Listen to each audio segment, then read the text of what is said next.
People come from all walks of life. They all have lives they lead. Any and all are welcome here to come and chat with me. Hi, everyone. One of the reasons I love doing this show is I learn so much. Like I learned that people come up with the most interesting jobs or careers. Today's guest, she helps creative entrepreneurs balance their wealth and their health and themselves. Now, I don't know what that means, so I'm glad to talk to her so that she can tell me what it means. Ladies and gentlemen, time to meet Shawna Lorraine. Welcome to the show, Shawna. Thank you so much, Nancy. It's nice to meet you. How are you today? I'm really, really good. And thanks for being here. Absolutely. So first of all, tell me what your job, career, whatever you call it, what does that entail? Well, essentially, I've lived a lot of life. And so when people feel that they're stuck or they're just not sure, they can ask me anything and I'll give them, whether it's from my experience or from something I've observed myself, and help them switch their perspective. And then they feel like they're unstuck and they can start to move forward again. So yeah. How long have you been doing that? I think my entire life to some degree. Okay, let's talk about as a financial gain. So I officially started my business in March of this year. Okay. But I had been helping my friends. I helped my parents. I helped my teachers teach. In grade 1, I was helping the older kids learn how to read. When my dad I was in 2nd grade, and I was helping him learn how to swim because that was something he had never done. So years later, after college, I took marketing in college. You took marketing? Yeah. And it was funny because after every test that we had, I would always say, yeah, but I answered it this way because, and the teacher would say, yeah, okay, we can take that off or we can accept both answers, right? And one of the kids one day, he's like, why does she have to do this every time? And the teacher looked at her and looked at him and he's like, your grade goes up when she argues. So maybe you should just let her, right? She's helping everybody here. So that was fun. And then I worked at the bank for 5 years, and I worked a lot of different roles there between doing investigations and managing the cash and helping people with their small business finances and their personal finances too. So I am trained on how to do these things, but I stopped so that I could go home and have a family and stay at home, which at the time was on a farm. So I learned quite a bit while farming because I was a city girl to start with too. Right. So now that COVID has come along and I separated from my husband and the farm and everything, literally as COVID was being discovered, it just all timed out that way. So when I realized that I'm going to have to really take things on for myself and start creating my own way forward, helping other people do that at the same time just made the most sense to me. I also drive school bus. And part of that is so one day I can drive my own tour bus because I'm also a singer and a songwriter too. So, oh my goodness, you are? No, that's fabulous. Yeah, we're going to have you on that and another date to talk more about your singing and your songwriting. Okay. Oh, for sure. Yeah. Okay. I want to just give you an example of say, let's just say I'm having trouble finding guests for this show. Okay. I'm not really, but but let's just say I am. How would you help me do that? Well, I feel like the best way to attract the right people to you is to put your true self out there. So talk about, I started Small Talk because this is why I love to do what I do. This is what guests of my show have found. After being on my show, this was an opportunity that came across, whether that was networking or they were introduced to the right people or something like that. Yeah. And I would encourage you on a consistent basis to make posts on your social media because that's where you are. You're on social media, so your audience is on social media. So probably the people that you want as guests are there at the same time. And you would put out the value of being on your show and just demonstrate that. And they'll come to you. Oh, very good. Now, you talked about, at the beginning, you said that you've lived a lot, or meaning you've had a lot of different experiences, right? Right. Do you want to share some of that with me or with the audience? Well, I can gloss over if I'm going to put it all in there. I'm 40 years old. I have two children. They're going to be 9 and 6 by the end of the summer, and in my mind, that means they're halfway to adulthood, or a third of the way to adulthood, and that just scares the crap out of me. So, Yeah. but they're the reasons why I've done a lot of self work and self discovery, because I want to make sure I'm being the best parent for them that I can, right? Prior to that, I was a child of divorce. And at one point in time, between my parents, my grandparents, my stepchildren, or step parents, I called 7 different people between Mother's Day and Father's Day. Wow. So I've had a lot of different perspectives gifted to me over the years, right? And then, of course, I make the joke about how when I went to college, yes, I know how to drink, right? So I've made my fair share of silly decisions, let's say it politely. But from those decisions, you learn quite a lot, where I took the easy way out and just went and worked fast food after I got my diploma because I needed the paycheck. But realized after the fact that working in those systems that are already in place, like, places like Tim Hortons and A&W and Subway, there's systems in place, there's reasons for those systems, and honestly, if you're going to be efficient, you put systems in place too. Right. So looking through those different sets of eyes that most people just kind of, well, I work here and this is what they want me to do, so I do it, and then I go home and I cope with my life on the weekends just to escape the week I just had. I couldn't keep doing that anymore. It was difficult, and so I had to figure out creative ways to make enough money without actually having a lot of credentials and going through some of those situations. So taking a customer service job at the casino actually is what propelled me into the bank, which was a place I never thought I would be qualified to work for. It felt very intimidating, but I was moving to a different town. And so I felt a lot of shame actually for sticking it out in fast food for the longest time because I got this diploma and I'm not even using it. Right. But when I moved to a different town, it felt like maybe this is the chance where I can present more of myself and not who everyone thinks I am, Yeah. And that was how it started. So I find it fascinating because a lot of people go through many of the experiences you have, but they don't all put that all together and find a path to find a career. I think a lot of it is we're told to go get a job. Yes. Because that will take care of us. And I know that it used to be that way. I know lots of people, maybe in my parents' generation or in their parents' generation, that they really only had one job for their whole life. They had one long spanning career, and at the end of it all, they had a pension, and it paid them enough, plus the government pension that they've been kicking into all this time, right? And it worked. That system worked.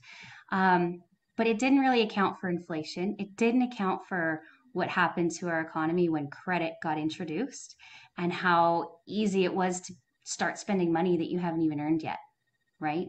And so it was still very taboo to talk about money in those days. And you can't tell your children anything because then they'll know, right? So when I was working at the bank, I found, I found a lot of people really just didn't know. And to be fair, I didn't know either.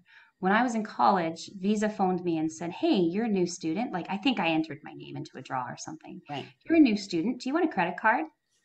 Yeah. Right. Like, I don't even have to apply. Do I have to have a job? They're like, "No, have a card." And so I went through 3 credit cards with horrible, no plan at all, no strategy. It wasn't to build my credit because what I almost did was ruin it.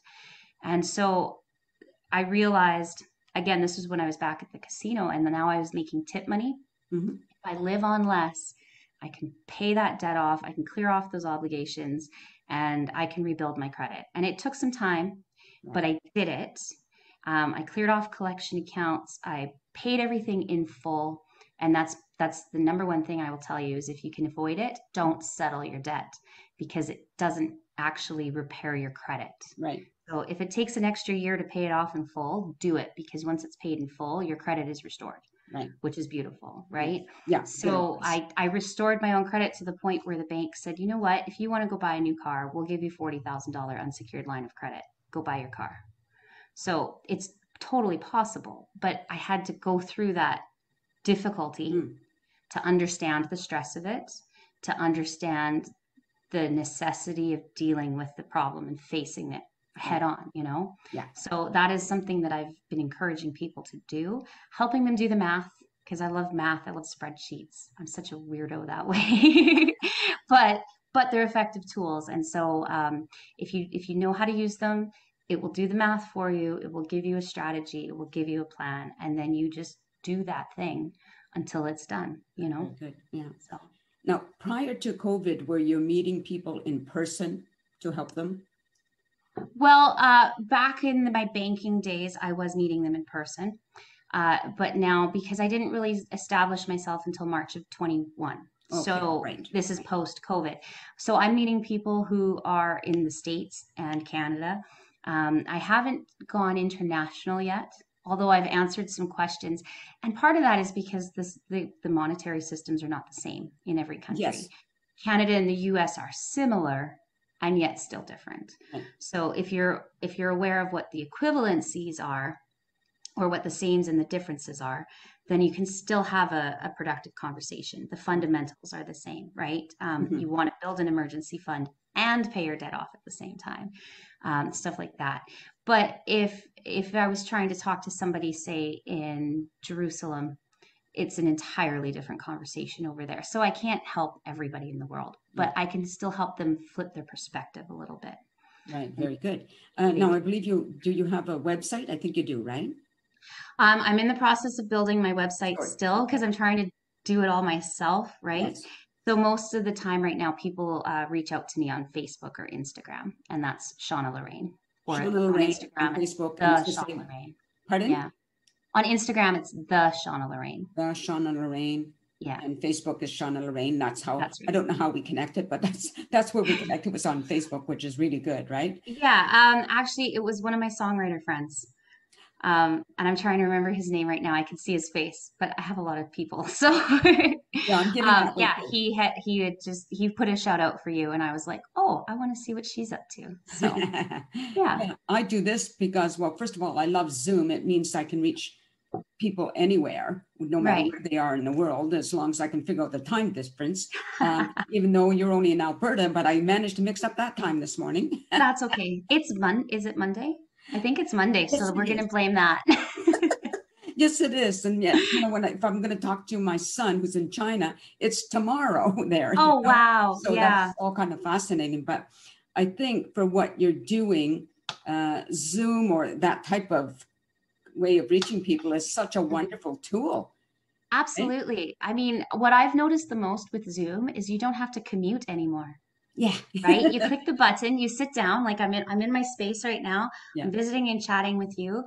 When I hit that button and we're not in the meeting anymore, I'm in my living room. I'm already at home. It's like that's time travel in real life, right? I don't have to go to the studio or go to the office to meet with my clients. Not that I'm against traveling. I try to do a lot of walking actually. Right. So what I find, and that's a big part of how I lost 140 pounds. Oh my goodness. Yeah. Well, Having that time back from commuting yeah, allowed me to put that time into myself and into my health too. So that's why I have the other avenue of wealth and health management. And you can't do that without your self-management at the same time. So. Oh, that is so awesome. Oh, well, congratulations for doing that. Now a lot of people, because they're home during COVID, are putting on the weight. They're not taking it off. I'm struggling right now to take off what I put on. Okay. Yep. And you know what? That's so fair. I mean, one of the things I learned, what happened is my doctor, I went into the appointment and I was already dealing with depression and mental health. Oh, and okay. he said, Shawna, your weight is not healthy. And so I want to suggest like gastric sleeve or gastric bypass. And I just kind of looked at him and I was like, no, I don't. I feel like with the right tools, I could do this myself, you know, like, and nothing against anybody who has the surgery, but surgery is a big risk. And especially what I learned in the class is that they're removing pieces of your stomach in order to lower the creation of hormones that make you hungry, right? Like there's a reason for it. And that wasn't really my issue. My issue personally was stress. And so once I realized that I was eating every time I was stressed, I knew I had to find a different way to cope with it. And remove the stressors as well. That's also key. And so as I made those changes and those switches, then the weight would start to come off. And it took about 4 years, but I lost 140 pounds all on my own. Some tools in place and things like that, but not with a surgery or having to take a bigger risk. And a big piece of that was I was worried about diabetes. Okay. So yeah, I had experienced that while I was pregnant with my son. right. And then when he was a year old, I realized I still haven't made any changes yet. So if I don't make any changes, that I know what my future is, right? Yeah. What I think about is like, in order to reach people and help them is like all the things you've experienced and done for yourself, you can relate, right? Absolutely. So whatever that person is contacting you for, whatever they need help with, you can actually relate. And that makes a big difference, right? I hope so. I mean, and actually, one of the other bus drivers, his wife and he just went out for dinner yesterday, and she's lost 100 pounds as well. She did do the surgery because she had 90% of it was genetics for her. Okay. She was eating the right things. She was doing the exercise. She was doing those things, and it wasn't changing. Right. And so, that's why, thank God, we have science, right? Yes. So she's still in a much healthier position now, and she looks great. She feels great. She can do the things. She can keep up with her kids. So there's no right or wrong way to do it. It's what works for you. Yeah. But a lot of that is giving yourself permission to make the changes that you need to make, right, and understanding that you're not going to control the outcome, but you know the outcome if you don't make the changes. So very good. Well, on that note, we're going to end the show, but I just ask you to stay on camera while I say goodbye to the audience, okay? Of course. Well, everybody, I really hope you learned something. And if you need that help, if you want that help, reach out to Shawna Lorraine on Facebook, or the Shawna Lorraine on, was it Twitter? On Instagram. On Instagram, sorry. Yeah. So make that move and listen, it always helps if you can find somebody to help you. So hope you watch the show next time. Until then, everybody, peace out. Now I'm going to hit it off.